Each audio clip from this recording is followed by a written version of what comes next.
ইলিশ ভাপা আমাদের বাঙালিদের কাছে অত্যন্ত জনপ্রিয় একটি খাবার। এই ইলিশ ভাপা অনেকে অনেক রকমভাবে অনেক ভালো বানিয়ে থাকেন, তবে আমি যে পদ্ধতিতে বানিয়ে থাকি সেই পদ্ধতিটি আজকে আপনাদের সঙ্গে শেয়ার করব। নমস্কার বন্ধুরা, সুপর্ণা রান্নাঘরে সবাইকে স্বাগত। আজকে আপনাদের সঙ্গে শেয়ার করব ইলিশ ভাপার রেসিপি। চলুন তাহলে শুরু করা যাক। তার জন্য এখানে আমি 6 পিস ইলিশ মাছ নিয়েছি, ওজনে 350 গ্রাম। প্রথমে মাছগুলোকে সামান্য লবণ, সামান্য একটু হলুদ আর সর্ষের তেল দিয়ে ভালো করে মাখিয়ে নেব। প্রত্যেকটা মাছের গায়ে তেল, লবণ আর হলুদটা যেন খুব ভালোভাবে লেগে যায়।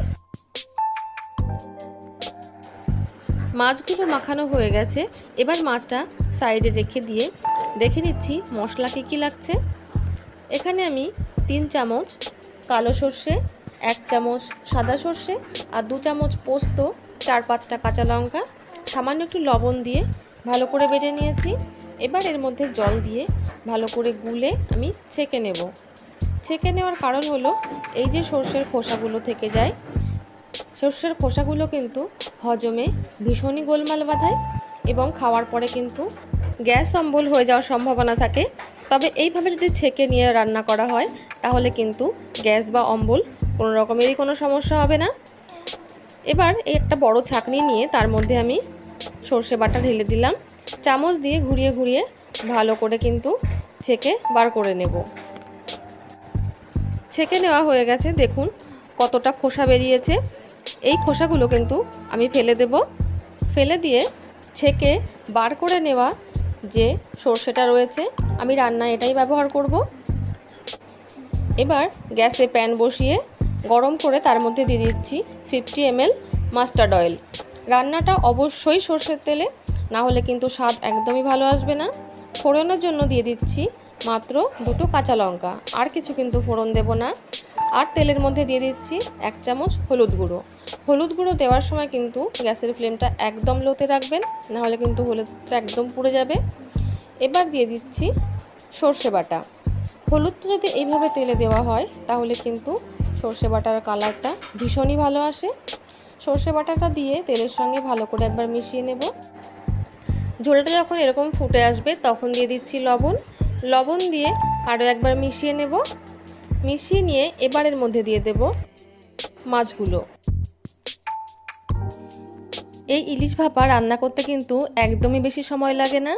মাছটা দিয়ে দেওয়ার পরে মিনিট 1.5 সময় নিয়ে একটু রান্না করে নেব। 1 থেকে 1.5 মিনিট এইভাবে মাছগুলো ফুটিয়ে নেওয়ার পরে মাছগুলো কিন্তু খুব সাবধানে একবার করে উল্টে দেব।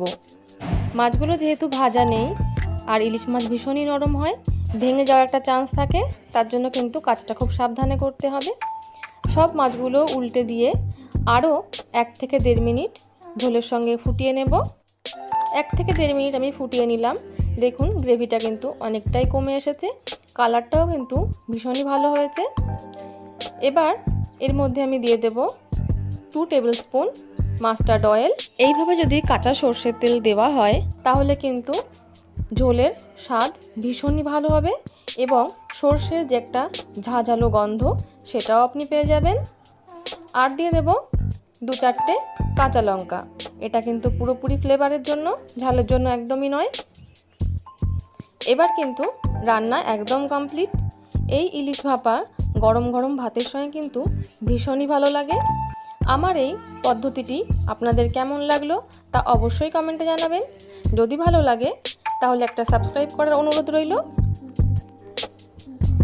পাশে থাকা বেল আইকনটা অবশ্যই প্রেস করে রাখবেন যাতে আমার পাঠানো ভিডিও সবার প্রথম পৌঁছে যায় আপনার কাছে। চলে আসবো অন্য কোনো রেসিপি নিয়ে আপনাদের সামনে। ততক্ষণের জন্য নমস্কার। সবাই ভালো থাকবেন, সুস্থ থাকবেন।